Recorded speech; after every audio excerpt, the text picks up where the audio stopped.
بسم الله الرحمن الرحيم. ألف لام را، تلك آيات الكتاب المبين. إنا أنزلناه قرآنا عربيا لعلكم تعقلون. نحن نقص عليك أحسن القصص بما أوحينا إليك هذا القرآن وإن كنت من قبله لمن الغافلين. إذ قال يوسف لأبيه يا أبت إني رأيت 11 كوكبا والشمس والقمر رأيتهم لي ساجدين. قال يا بني لا تقصص رؤياك على إخوتك فيكيدوا لك كيدا، إن الشيطان للإنسان عدو مبين. وكذلك يجتبيك ربك ويعلمك من تأويل الأحاديث ويتم نعمته عليك وعلى آل يعقوب كما أتمها على أبويك من قبل إبراهيم وإسحاق، إن ربك عليم حكيم. لقد كان في يوسف وإخوته آيات للسائلين، إذ قالوا ليوسف وأخوه أحب إلى أبينا منا ونحن عصبة إن أبانا لفي ضلال مبين. اقتلوا يوسف أو اطرحوه أرضا يخل لكم وجه أبيكم وتكونوا من بعده قوما صالحين. قال قائل منهم لا تقتلوا يوسف وألقوه في غيابات الجب يلتقطه بعض السيارة إن كنتم فاعلين. قالوا يا أبانا ما لك لا تأمنا على يوسف وإنا له لناصحون. أرسله معنا غدا يرتع ويلعب وإنا له لحافظون. قال إني ليحزنني أن تذهبوا به وأخاف أن يأكله الذئب وأنتم عنه غافلون. قالوا لئن أكله الذئب ونحن عصبة إنا إذا لخاسرون.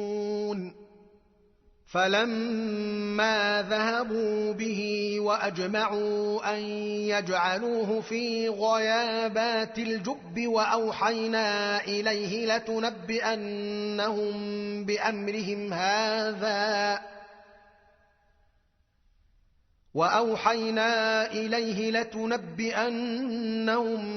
بأمرهم هذا وهم لا يشعرون. وجاءوا أباهم عشاء يبكون قالوا يا أبانا إنا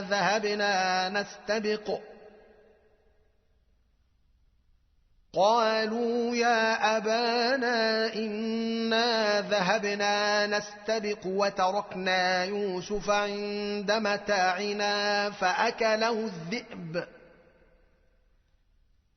وما أنت بمؤمن لنا ولو كنا صادقين. وجاءوا على قميصه بدم كذب قال بل سولت لكم أنفسكم أمرا فصبر جميل والله المستعان على ما تصفون. وجاءت سيارة فأرسلوا واردهم فأدلى دلوه قال يا بشرى هذا غلام وأسروه بضاعة والله عليم بما يعملون. وشروه بثمن بخس دراهم معدودة وكانوا فيه من الزاهدين. وقال الذي اشتراه من مصر لامرأته أكرمي مثواه عسى أن ينفعنا أو نتخذه ولدا وكذلك مكنا ليوسف في الأرض ولنعلمه من تأويل الأحاديث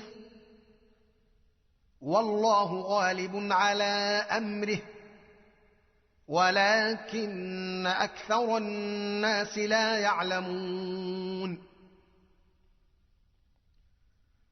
ولما بلغ أشده آتيناه حكما وعلما وكذلك نجزي المحسنين. وراودته التي هو في بيتها عن نفسه وغلقت الأبواب وقالت هيت لك قال معاذ الله إنه ربي أحسن مثواي إنه لا يفلح الظالمون. ولقد همت به وهم بها لولا أن رأى برهان ربه كذلك لنصرف عنه السوء والفحشاء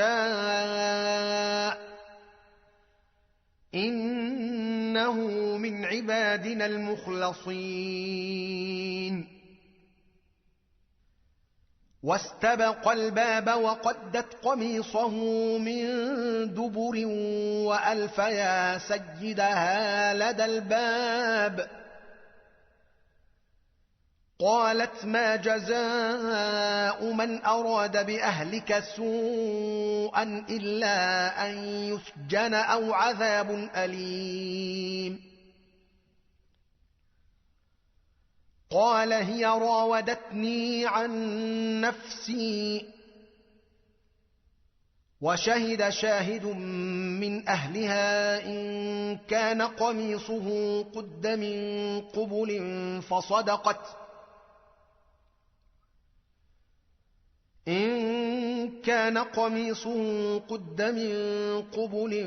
فصدقت وهو من الكاذبين وإن كان قميصه قد من دبر فكذبت وهو من الصادقين. فلما رأى قميصه قد من دبر قال إنه من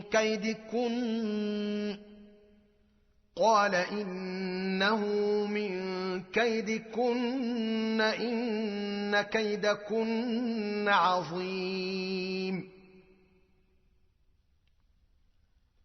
يوسف أعرض عن هذا واستغفري لذنبك إنك كنت من الخاطئين. وقال نسوة في المدينة امرأة العزيز تراود فتاها عن نفسه قد شغفها حبا إنا لنراها في ضلال مبين. فلما سمعت بمكرهن أرسلت إليهن وأعتدت لهن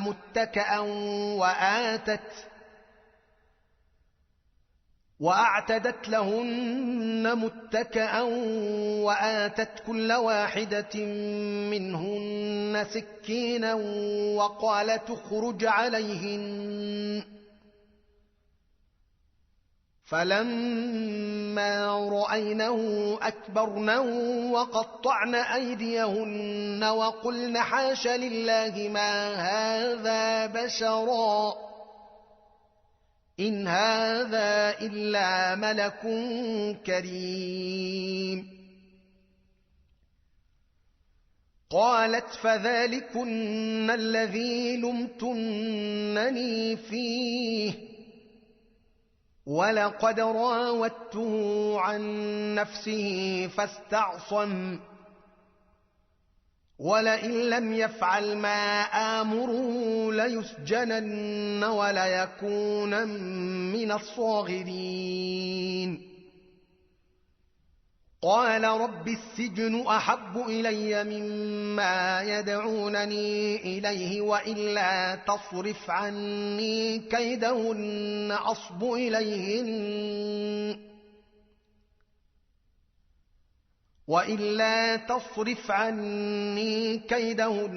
أصب إليهن وأكن من الجاهلين. فاستجاب له ربه فصرف عنه كيدهن إنه هو السميع العليم. ثم بدا لهم من بعد ما رأوا الآيات ليسجننه حتى حين. ودخل معه السجن فتيان قال أحدهما إني أراني أعصر خمرا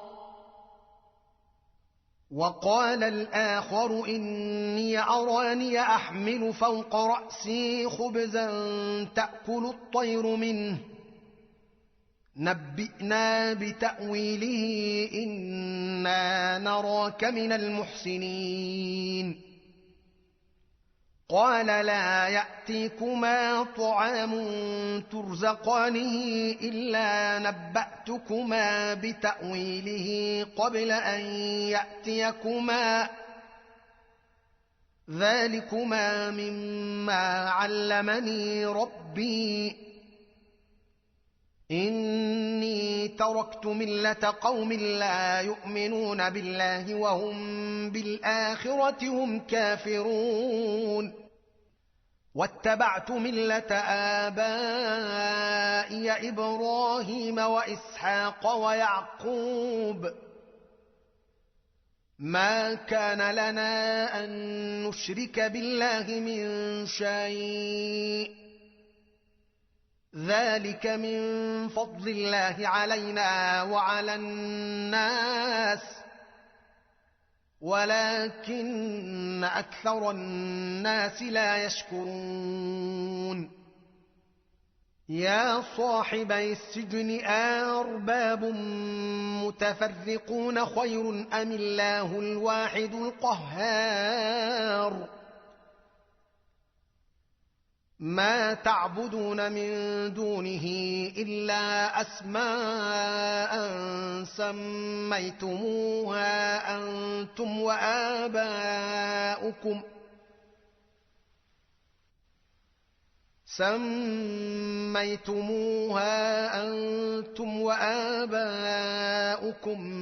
ما أنزل الله بها من سلطان إن الحكم إلا لله أمر ألا تعبدوا إلا إياه ذلك الدين القيم ولكن أكثر الناس لا يعلمون. يا صاحبي السجن أما أحدكما فيسقي ربه خمرا وأما الآخر فيصلب فتأكل الطير من رأسه قضي الأمر الذي فيه تستفتيان وقال للذي ظن أنه ناج منهما اذكرني عند ربك فأنساه الشيطان ذكر ربه فلبث في السجن 9 سنين.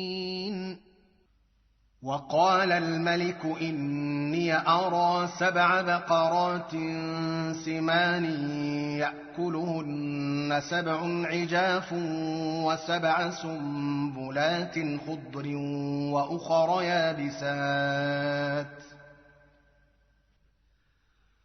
يا أيها الملأ وافتوني في رؤياي إن كنتم للرؤيا تعبرون. قالوا أضغاث أحلام وما نحن بتأويل الأحلام بعالمين. وقال الذي نجا منهما وادكر بعد أمة أنا أنبئكم بتأويله فأرسلون. يوسف أيها الصديق أفتنا في 7 بقرات سمان يأكلهن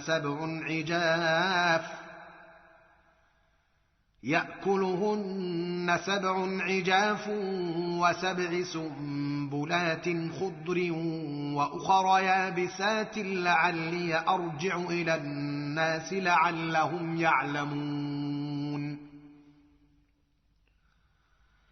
قال تزرعون 7 سنين دأبا فما حصدتم فذروه في سنبله إلا قليلا مما تأكلون.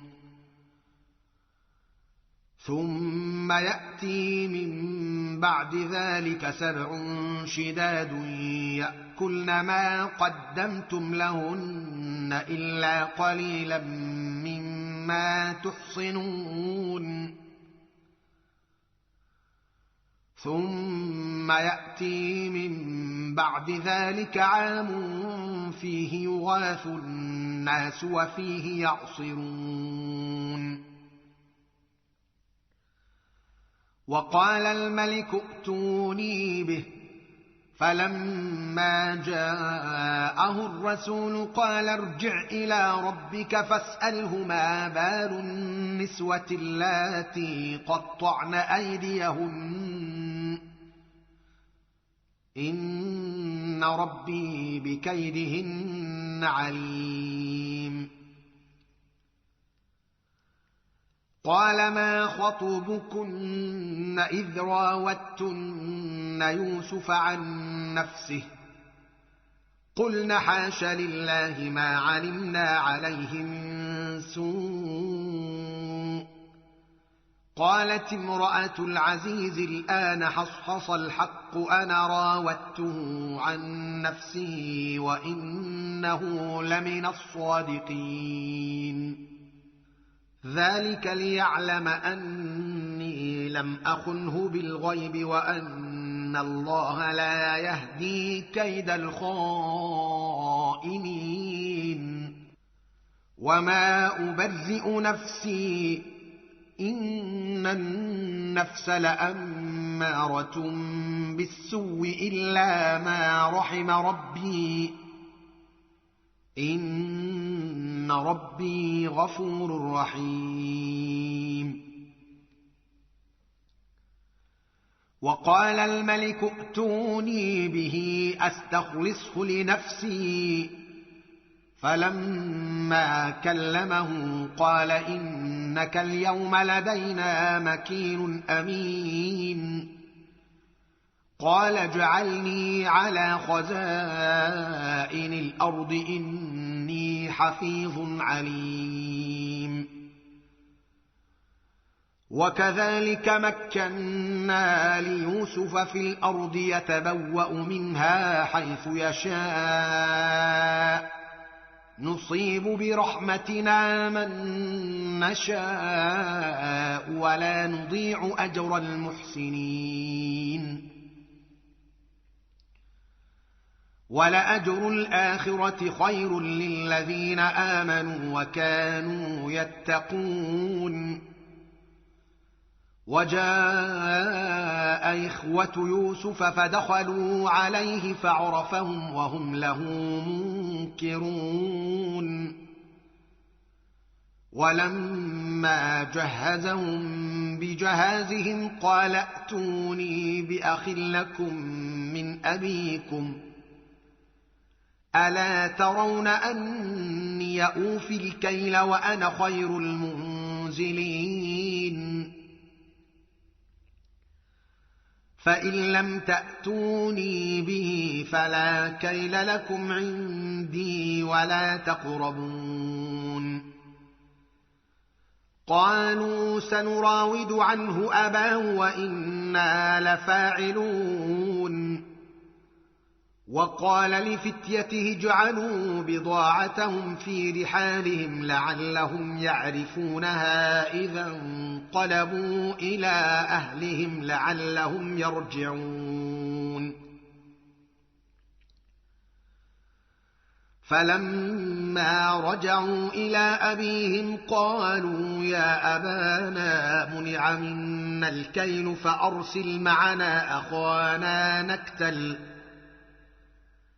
فأرسل معنا أخانا نكتل وإنا له لحافظون قال هل آمنكم عليه إلا كما أمنتكم على أخيه من قبل فالله خير حفظا وهو أرحم الراحمين ولما فتحوا متاعهم وجدوا بضاعتهم ردت إليهم قالوا يا أبانا ما نبغي هذه بضاعتنا ردت إلينا ونمير أهلنا ونحفظ أخانا ونزداد كيل بعير ذلك كيل يسير قال لن أرسله معكم حتى تؤتون موثقا من الله لتأتونني به إلا أن يحاط بكم فلما آتوه موثقهم قال الله على ما نقول وكيل وقال يا بني لا تدخلوا من باب واحد وادخلوا من أبواب متفرقة وما أغني عنكم من الله من شيء إن الحكم إلا لله عليه توكلت وعليه فليتوكل المتوكلون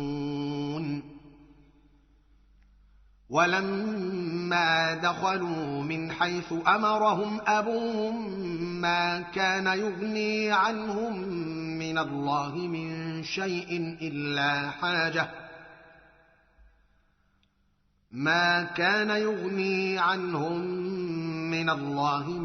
شيء إلا حاجة في نفس يعقوب قضاها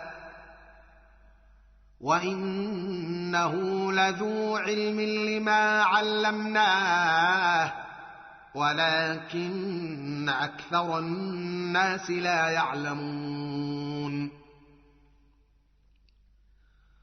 ولما دخلوا على يوسف آوى إليه أخاه قال إني أنا أخوك فلا تبتئس بما كانوا يعملون فلما جهزهم بجهازهم جعل السقاية في رحل أخيه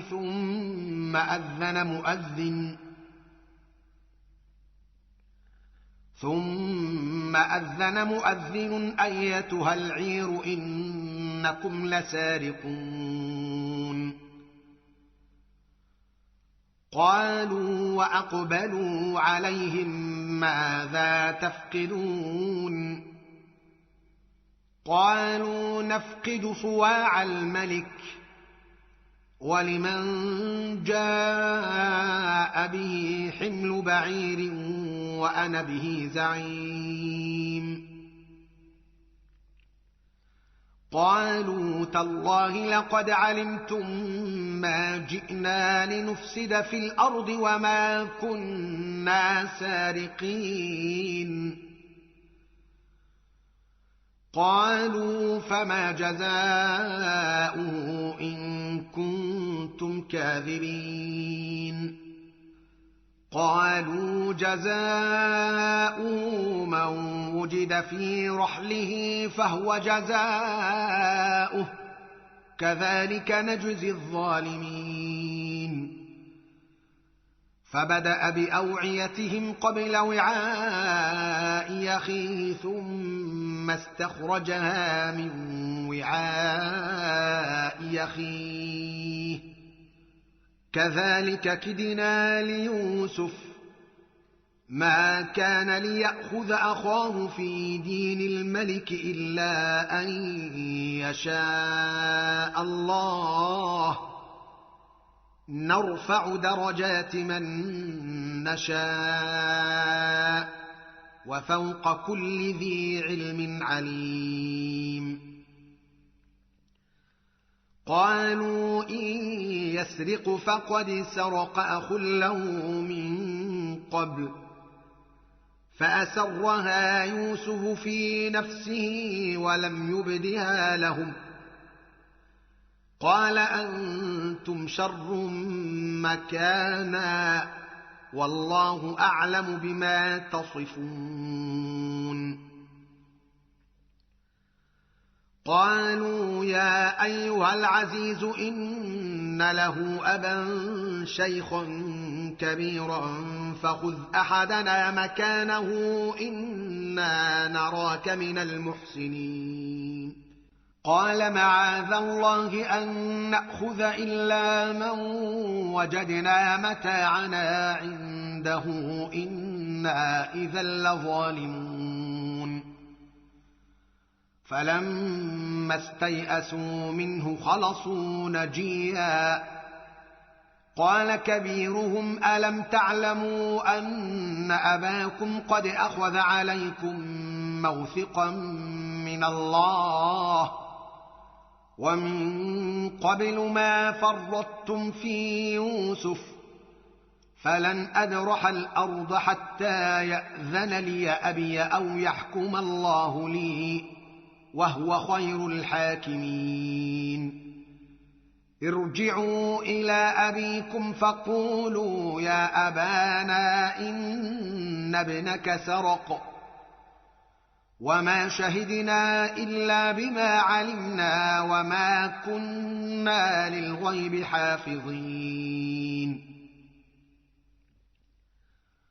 واسأل القرية التي كنا فيها والعير التي أقبلنا فيها وإنا لصادقون قال بل سولت لكم أنفسكم أمرا فصبر جميل عسى الله أن يأتيني بهم جميعا إنه هو العليم الحكيم وتولى عنهم وقال يا أسفا على يوسف وابيضت عيناه من الحزن فهو كظيم قالوا تالله تفتأ تذكر يوسف حتى تكون حرضا أو تكون من الهالكين قال إنما أشكو بثي وحزني إلى الله وأعلم من الله ما لا تعلمون. يا بني اذهبوا فتحسسوا من يوسف وأخيه ولا تيأسوا من روح الله إنه لا ييأس من روح الله إلا القوم الكافرون. فلما دخلوا عليه قالوا يا أيها العزيز مسنا وأهلنا الضر وجئنا ببضاعة مزجاة فأوف لنا الكيل وتصدق علينا إن الله يجزي المتصدقين. قال هل علمتم ما فعلتم بيوسف وأخيه إذ أنتم جاهلون؟ قالوا أئنك لأنت يوسف؟ قال أنا يوسف وهذا أخي قد من الله علينا إنه من يتق ويصبر فإن الله لا يضيع أجر المحسنين. قالوا تالله لقد آثرك الله علينا وإن كنا لخاطئين. قال لا تثريب عليكم اليوم يغفر الله لكم وهو أرحم الراحمين. اذهبوا بقميصي هذا فألقوه على وجه أبي يأت بصيرا وأتوني بأهلكم أجمعين. ولما فصلت العير قال أبوهم إني لأجد ريح يوسف لولا أن تفندون. قالوا تالله إنك لفي ضلالك القديم. فلما أن جاء البشير ألقاه على وجهه فارتد بصيرا قال ألم أقل لكم إني أعلم من الله ما لا تعلمون. قالوا يا أبانا استغفر لنا ذنوبنا إنا كنا خاطئين. قال سوف أستغفر لكم ربي إنه هو الغفور الرحيم. فلما دخلوا على يوسف آوى إليه أبويه وقال ادخلوا مصر إن شاء الله آمنين. ورفع أبويه على العرش وخروا له سجدا وقال يا أبت هذا تأويل رؤياي من قبل قد جعلها ربي حقا وقد أحسن بي إذ أخرجني من السجن وجاء بكم من البدو من بعد أن نزغ الشيطان بيني وبين إخوتي إن ربي لطيف لما يشاء إنه هو العليم الحكيم. رب قد آتيتني من الملك وعلمتني من تأويل الأحاديث فاطر السماوات والأرض أنت وليي في الدنيا والآخرة توفني مسلما وألحقني بالصالحين. ذلك من أنباء الغيب نوحيه إليك وما كنت لديهم إذ أجمعوا أمرهم وهم يمكرون وما أكثر الناس ولو حرصت بمؤمنين وما تسألهم عليه من أجر إن هو إلا ذكر للعالمين وكأي من آية في السماوات والأرض يمرون عليها وهم عنها معرضون وما يؤمن أكثرهم بالله إلا وهم مشركون